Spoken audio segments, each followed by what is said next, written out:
знаю, что иностранцы подходят к украинским девушкам и хотят познакомиться и найти здесь жену. Да, да. Та зупиняли, запитували дорогу, намагались поспілкуватися, показували, ходила Київ і так далі. Але це просто спілкування, люди їдуть далі. I'm like kind of half Latin American and born in Kiev. I don't have a lot of experience with Ukrainian, Russian speaking guys. Overall, I really like foreign guys.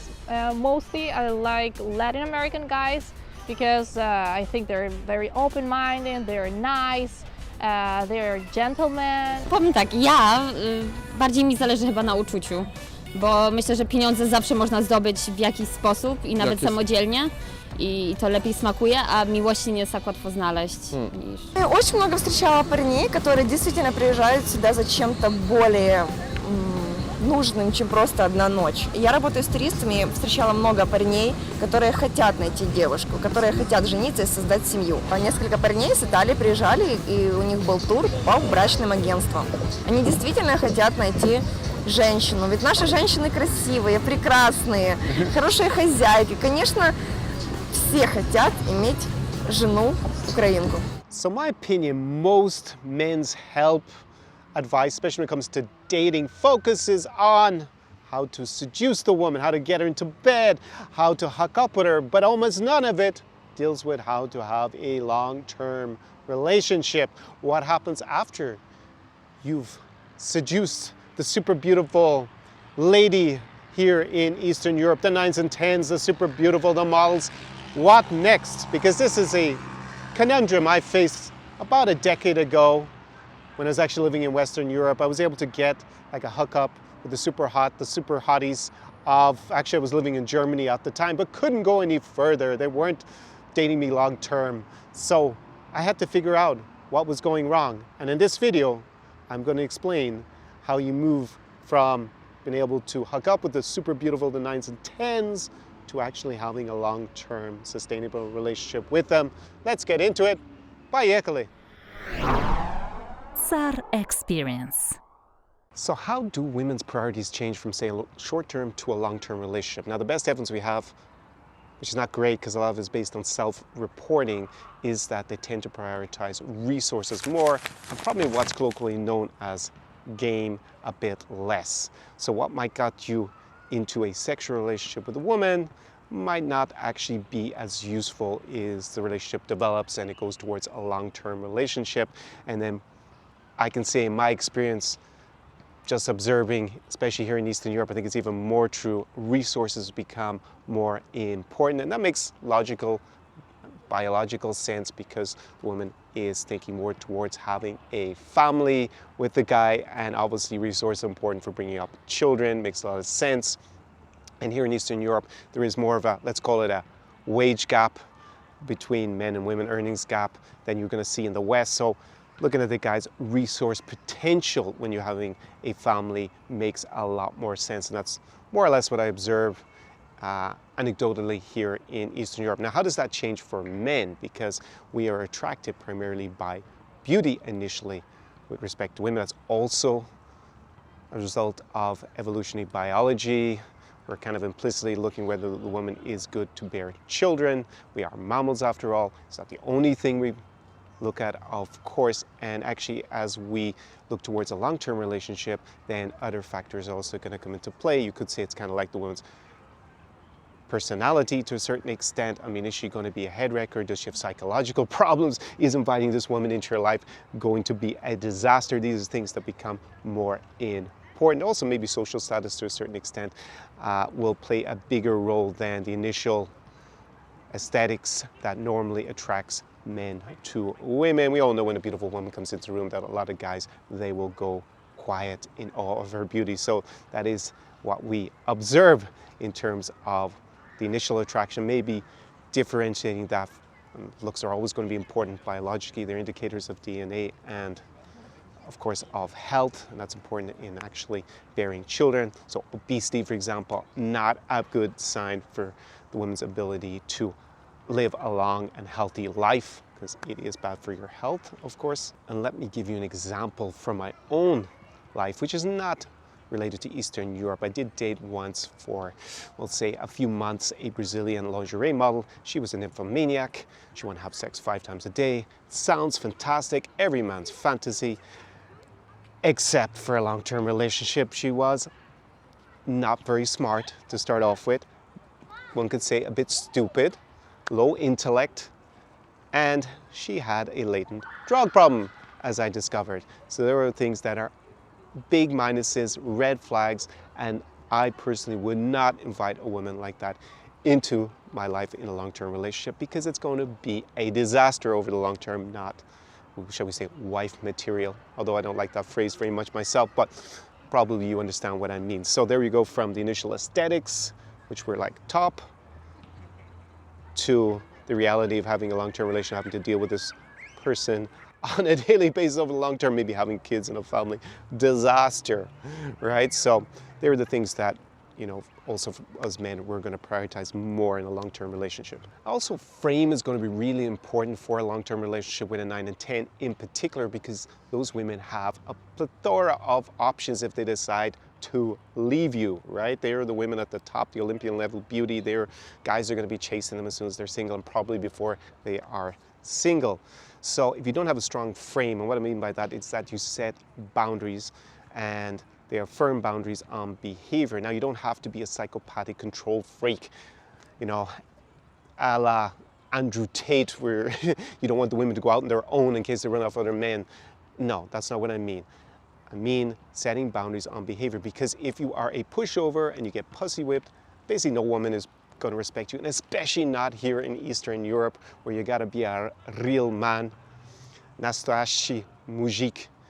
And if you're not that, woman's going to lose respect for you. And remember, here in Eastern Europe in general, the divorce rate is even higher than in the West, and that's without Western family law, which favors the socioeconomic inferior partner, normally the woman.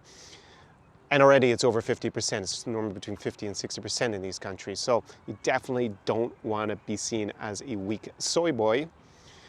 Otherwise, that is not a recipe for a long-term relationship with a 9 and 10 from Eastern Europe, believe me. So the last thing is, with respect to long-term relationships, where are you going to live? Because actually, most women from Eastern Europe don't want to leave Eastern Europe. They'd actually rather meet and marry, because most women here do want to get married, almost all. Someone local, probably someone with the same culture, and stay in this region. As you can see, I'm here in Almaty in Kazan with this beautiful cathedral behind us. It is not some economically catastrophic backwater. People are not destitute here, and in most of Eastern Europe that is the case. Now, there are exceptions in some kind of far-flung parts of Eastern Europe, but by and large the economies have improved an awful lot over the last 30 years. So most of women, they don't want to leave. And if you do decide to bring a woman from Eastern Europe to the West to live, you need to be very careful. And I have a background as a lawyer. And I wasn't a family lawyer, but I understand how family law works in a lot of the West, whereas in the UK or a lot of states in the US, like California. And in those countries, it tends, or those jurisdictions, tends to favor the socioeconomic inferior partner. Always going to be the woman if you brought the woman from Eastern Europe to the West.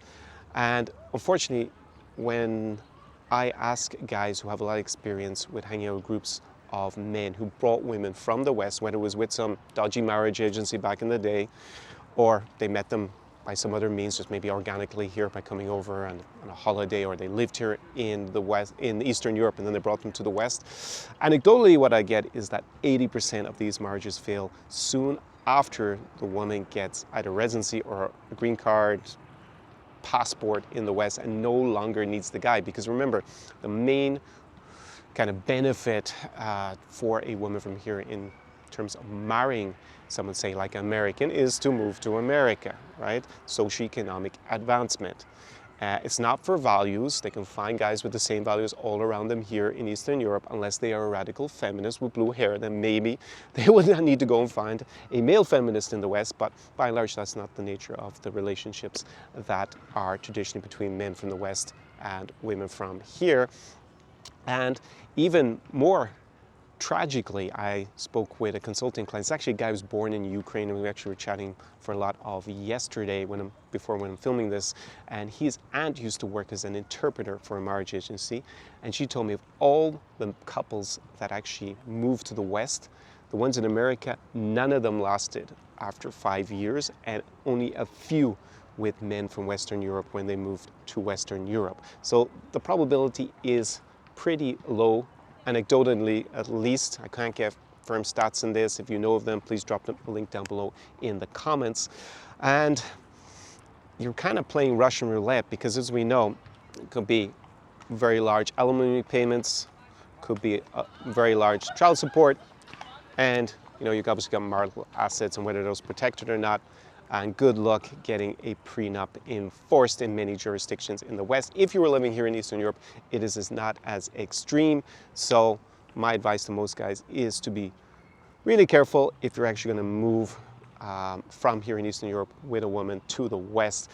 Family law is not going to be on your side if things go wrong, and the probability is pretty high. So either you have proper asset protection in that unfortunate case that you're going to get divorced, or you kind of move here or somewhere else to I guess a third jurisdiction that's not Eastern Europe and not the West. Could be somewhere else. You might move to, I don't know, tropical island in the Pacific, the Emirates maybe, because there it's going to be under Islamic law, divorce law, or you're going to move to another jurisdiction, maybe somewhere in Latin America that is more advantageous to you. And don't think that your nice, innocent Eastern European wife who might have been naive over here, when you bring her to West, she's not going to figure out about Western family law. She's going to be down the beauty salon cackling with the other Eastern European women, and many of those are going to have divorced their Western husbands, and they're going to tell them how much they made by divorce and how much it's in their favor if they decide to get divorced, and how much they can upgrade, because you have a thing called value gap. I made another video about it a few years. I'll link it up above in the card down below in the description. Basically, if, say, on a scale of 1 to 10, you meet a girl who's an 8 here in Eastern Europe, and then you bring her to the West, definitely in terms of looks, just because in general women are more beautiful here in Eastern Europe than in the West on average, she's probably going to be a 9 or a 10 when she gets over there.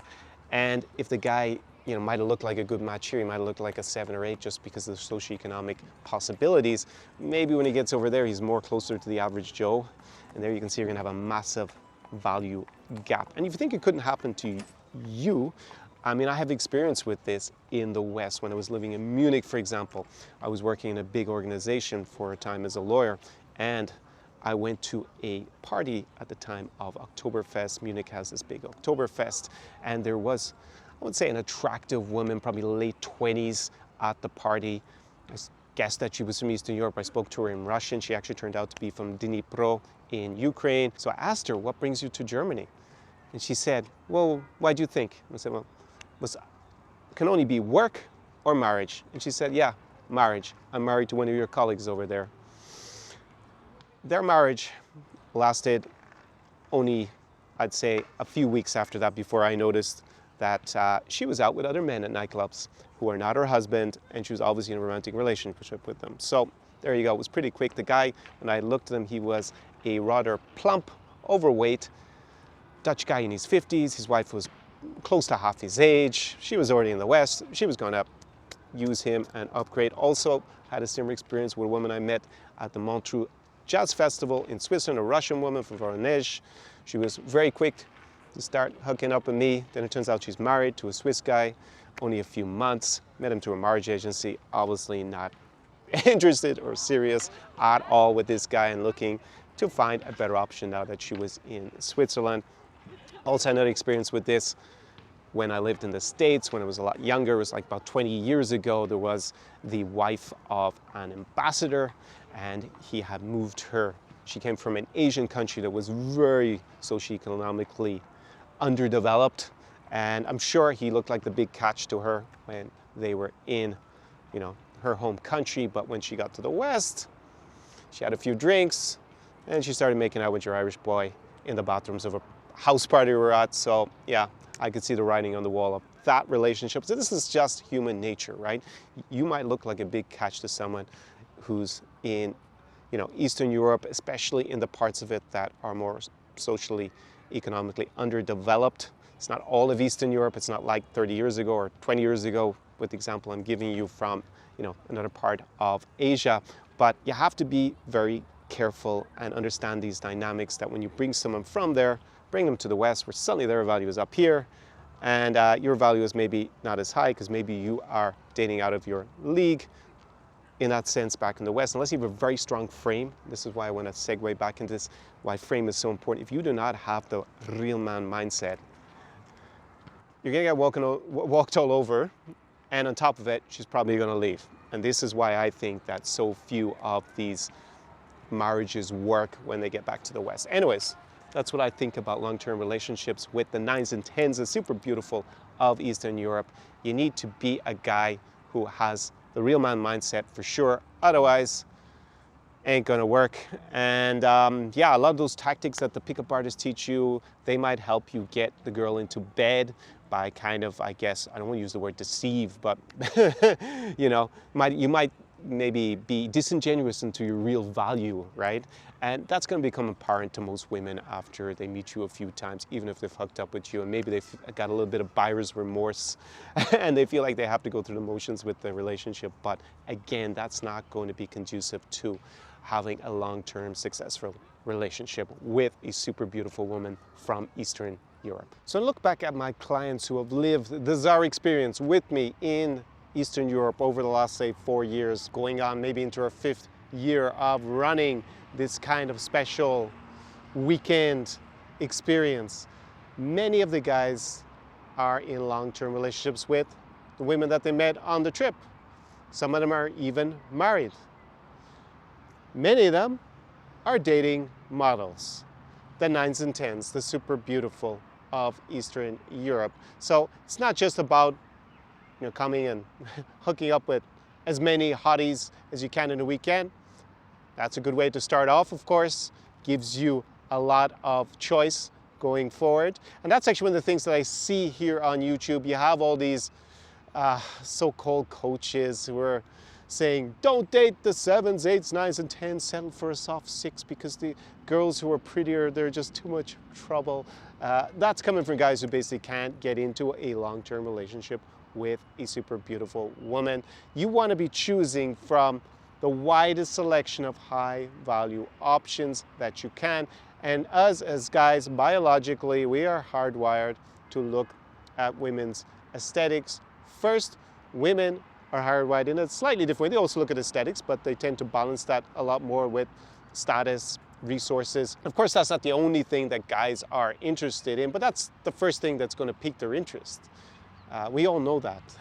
That when a beautiful woman walks in the room, many men go silent. That's because she's beautiful. They are in awe of her beauty. So it's the thing that we value, at least at first class, the first thing in a woman. Of course, there's much more to having a long-term relationship and selecting the right kind of woman to enter your life. You don't want a absolute nutcase who's going to destroy it, of course, but you want to be choosing from the biggest pool of beautiful women to start off with, and then you can figure out which of the women, by dating them, is going to be the best fit for you when you're looking for a long-term relationship. And you can even go ahead and get married. I always caution guys, because I have a background as a lawyer, that Western family law is set up to favor the socio-economic inferior partner in a marriage. That means normally the one that makes less money. And if you are doing what the marriage agency model always advocated, which is bringing some woman out of relative, I don't want to say poverty, because countries like Ukraine are in general not as poor as people tend to believe, but you're going to take a woman from Ukraine, bring her to, say, America. But obviously there's a big difference in the socioeconomic level in general. And you've made the match more or less this kind of exchange, because if a Ukrainian woman is looking for a guy with real man values, like similar, what do you think Ukraine is full of? Guys with those values. That's not why she would be interested in specifically targeting marrying a foreigner. It's for socioeconomics. It's the main glaringly obvious reason. And you know, soon I'm going to evolve this project into kind of like the Zara Experience 2.0, I think we can call it that. And it's going to be open first to previous clients of the Zara experience. So how do you become a client? Because I'm not going to use the current structure that I use at the moment, because when I look around this whole industry in Eastern Europe, I mean, basically from everything from pickup artists to these dodgy marriage agencies, basically it's a cluster of fours.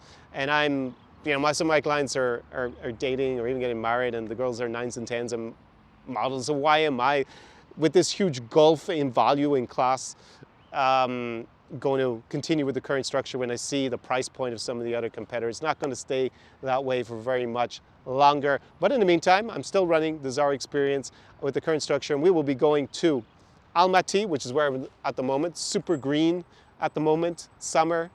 It's going to be absolutely fantastic here. Almaty, the Almighty. Going also to Chisinau, crazy Chisinau. We spent a lot of last summer. Going to be another high octane experience over in Moldova, obviously bordering Ukraine, not so far from Odessa. Also have gone with clients to Riga, super place to go and party and meet beautiful women. Actually, I think it was the place we met the most beautiful women in the last year, was actually in Latvia. And also going to Warsaw in Poland, which, because of this war and also political problems in Belarus, is chock-a-block with beautiful Belarusians, pretty Poles, and cute Ukrainians. So they're the 4 cities where I'm bringing clients in the summer of 2023. Not going to Ukraine, Belarus, or Russia with the Russo-Ukrainian war. And down below is an application form to the Zara experience. We are going to combine nightlife with social circle. You're also going to enter a little bit of my social circle in those cities, and we're going out and we're going to paint the town red and have an absolutely unforgettable weekend with the super beautiful, the uber hotties of Eastern Europe. There is no other experience like it for Eastern Europe, or probably for anywhere. It is definitely unique and going to be unforgettable for you, but it is not for everybody. And that is why it is by application only. Unlike all those other dodgy dating coaches or the matchmakers or whatever who want to help everybody, i.e. they don't have a proper screening process. The Zara experience is by application only. Down below is the application form. Before you do that, I want you to go look at a few playlists. You're going to have a playlist. I'm going to link them in cards down below in the description. First one will give you an overview of the cities and also give you a little bit of a flavor of the Zara experience that I lived previously with my clients, few client testimonials in there as well. Also got a second playlist with what are kind of like a series of tutorials about dating the 9s and 10s in Eastern Europe. I'm actually going to finish up that series, I think, pretty soon, but I will be updating it. Go check it out. Go watch those videos. Get yourself educated. And actually, you can go and look at my previous podcasts. They're actually, now YouTube has a special podcast function. I'll also link that as well. It's over 50 hours diving deep into the specifics of dating in Eastern Europe. So if you've gone through that, think you're a good fit, think you're the guy who's going to revel amongst the super beautiful girls of Eastern Europe, then what are you waiting for? Wayne Gretzky, famous Canadian ice hockey player with Belarusian origins, once said, you miss 100% of the shots that you never take. So down below is the application form. Fill it out, and it could be you with me living this Zara experience very soon in a city in Eastern Europe. And you will avoid a lot of the pitfalls that guys come. I mean, you can try and do it yourself, DIY. I mean, I guess back in the day I had to do it myself. But a lot of guys, what ends up, they go swiping on Tinder. You're never going to find much more than a 7 on Tinder anyways, but you know, they go through all that. They go to the tourist bars. I've